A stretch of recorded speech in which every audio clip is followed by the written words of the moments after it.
वरिष्ठ अधिकाऱ्यांनी आमच्यासमोर मांडलं। विशेषतः मी आमच्या पोलीस विभागाचा अभिनंदन केलं की पोलीस विभागाने सातत्याने प्रयत्न करून महाराष्ट्रामध्ये माओवाद हा जवळपास संपुष्टात आणला आणि जवळपास आमच्या 244 पोलिसांनी हा माओवाद संपवण्याकरता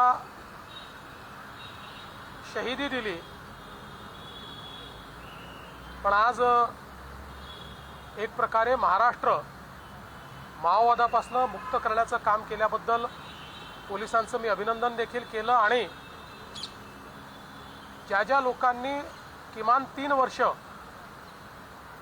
C60 हा जो आपला फोर्स आहे माओवादाच्या विरुद्ध लढणारा त्यामध्ये काम केलेलं आहे त्या सगळ्यांना C60 मेडल हे देण्याचा निर्णय आज या ठिकाणी मी घोषित केला आहे। दुसरा आमचा प्रयत्न असा आहे की आपल्याकडे तंत्रज्ञान फार मोठ्या प्रमाणात आहे। विशेषतः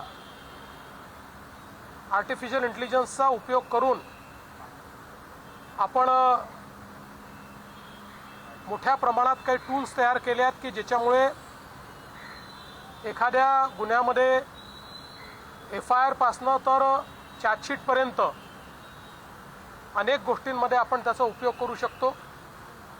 आणि म्हणून मी एक टास्क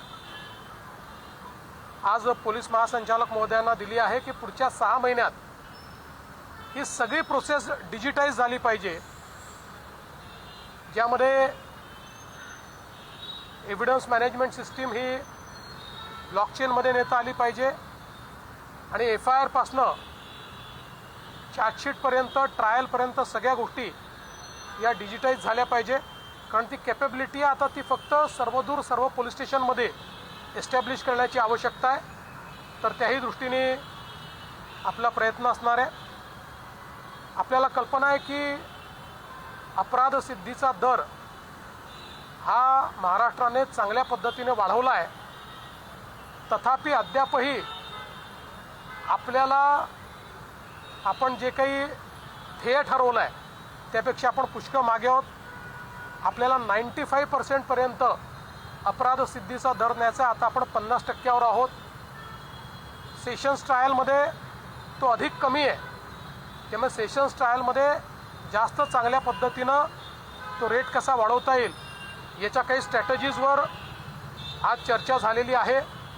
आणि या संदर्भात AIचा उपयोग करून गेल्या 4-5 वर्षातल्या ज्या काही केसेस आहेत याचा ॲनालिसिस करण्याचं CIDला सांगितलेलं आहे की त्यांनी